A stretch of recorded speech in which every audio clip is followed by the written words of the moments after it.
जदि ये सागु लसी तैयारी की गोटे ग्लास भी आप पीदेवे ना आपंकर मन शांति हो सहित पेट ठंडा रहा दिन सारा बिल्कुल भोक लगनी। तो सावित्री व्रत पर मुझे आपण मान सहित सागु लसी रेसिपी शेयर करी। आगु आप सागु लसी तैयारी करेंगे किंतु आज आम टे यूनिक वे तैयारी करवा तार टेस्ट बहुत बढ़िया आसो।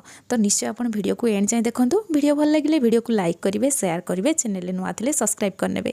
जदि फेसबुक पेज रे देखुं निश्चित भाव में फॉलो करनी। तो चलतु स्टार्ट करेंगे आज रेसिपी। सागु लसी तैयारी करने प्रथम तो आमको सागु दरकार। ये मुझे गोटे गिना सागु नहीं एमती जदि सरू दाना वाला सागुटा ने यहाँ बहुत कम समय लगे बतुरियापी। घंटे 1.5 घंटा भितर आप लसी तैयारी करके पी पारे। जदि मोटा दाना वाला सागु ने अधिक समय लगे से बतुरियापी। यहाँ देखो सागु केते छोट अच्छी कम समय यहाँ बतुरीज। तो लसी तैयारी करने मुझे सजेस्ट करी सरू दाना वाला सागुटा नियंतु बहुत जल्दी सागु बतुरीज आप लसी तैयारी करके भी पी पारे। प्रथमे कौन करवा सागु को धोईकी तार एक्सट्रा पानी बाहर करनवा। एबे आमे सागुर जस्ट ऊपर को पानी देकी याकू आमे 1.5 घंटा खंडे बतुरिया छाड़देवा।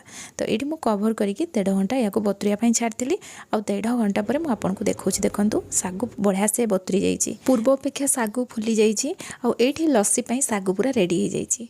मु गोटे आपको प्रेस करके देखा देखूँ सागु केते भल से बतुरी। ये देखूँ तो बहुत बढ़िया से बतुरी जाइए। बेस समय भी लगिलानी बतुरियापाई। एबे आमे कौन करवा अल्प किछि सागु को गोटे गिनारे बाहर करके रखी नबा। आउ जो एक्स्ट्रा सागुटा रहिला आमे कौन करवा एभलिया गोटे मैसर नहीं कि ताको मैश करनबा किंबा हाथ रे मध्य चकटी पारिबे। सागु लसी तैयारी कला बेले आमे सब सागु को ग्राइंडिंग कर देई थांती किंतु किछिटा सागु ग्राइंडिंग करके आपण आउ किछि सागु को एभलिया मैश कर नेबे हेले एटा पीला बेल को बहुत बढ़िया टेस्ट आसीबो।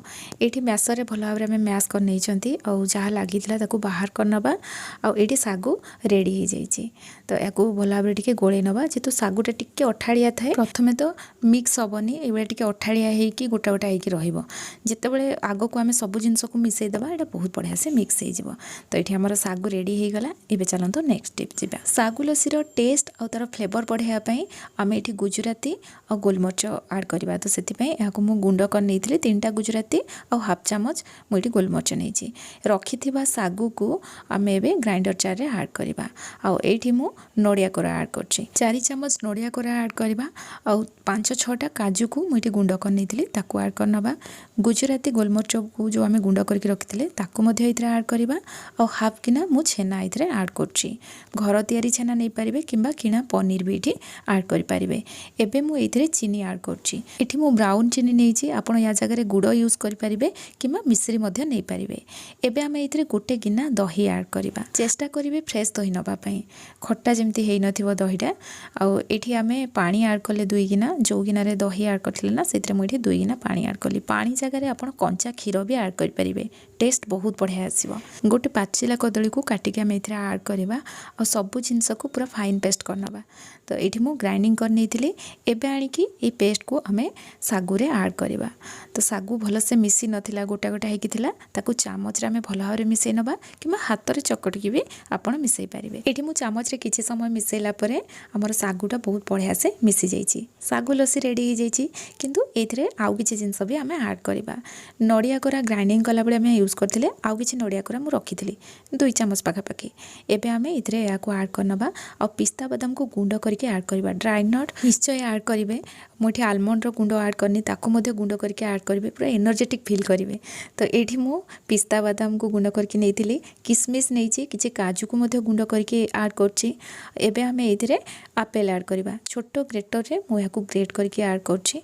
आपन चाहिले पूरा छोट छोट काटी के ऐड कर परिबे जेहेतु आमे लस्सी तैयारी करछंती ना एमती पूरा ताकू स्मूथ करके जदी दबा एटा एथिरे मिसी जिवो जोटा कि पीवा पई बहुत बढ़िया लागिवो। तो एबे सब जिंस को आमे भलो भाबरे मिक्स करनबा। तो एठी देखंतु आमर सागु लस्सी रेडी हो जाइए। आ तार कंसिस्टेंसी केतिकी रही देखो आपन चाहिए आउ टिके पतला भी करि परिबे। मु किंतु एठी एतिकी बहलिया रखी। सागु लस्सी तो रेडी हो जाइए किंतु आउ किछि स्टेप बाकी अछि। सागु लस्सी रो टेस्ट बढ़ाई आउ टिके हेल्दी करने आम ये सब्जा सीड ऐड करवा और मैंगो ऐड करवा। एटी मु गोटे चामच सब्जा सीड नहीं पानी देकी 10 मिनिट जाए बतुराई नहीं आउ यहाँ बहुत बढ़िया से बतरी जाइए। सब्जा सीड्र तो बहुत सारा फायदा रही किंतु उपास दिन में जब यह कंज्यूम कर सबुठ फास्ट जिन हूँ आपन को भोक कम लगे और भोक रही भी एसिड हुए से जिनसा जब दिन में गोटे थर भी यहाँ कंज्यूम कर आपन को एसिडिटी बिल्कुल भी हेनी आ देह ठंडा रख ग्रोसरी दुकान रे यह मिल जाव तो आपण मैंने निश्चय यहाँ आड करूँ।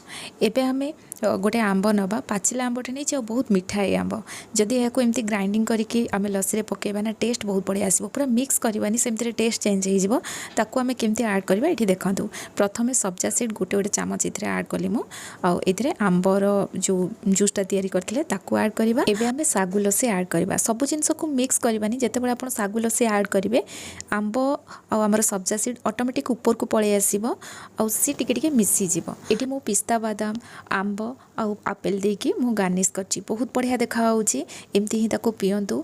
मैंगोर जो टेस्ट आपन इथरे फील करेंगे ना सेटा बहुत बढ़िया आपण मानकु लागिबो जेहेतु खरा दिन आंब प्रचुर मात्रा मिलुची आ एमती भी आंब मोर बहुत फेवरेट कौन सी जिनस टिके जदि ऐड भी हो जाए ना तार टेस्ट बहुत बढ़िया लगे। मते तो ये लस्सी बहुत बढ़िया लगिला किंतु आपण माने तैयारी करके पीला परे केमती लागिला ना मते निश्चय कमेंट सेक्शन रे जणाइबे।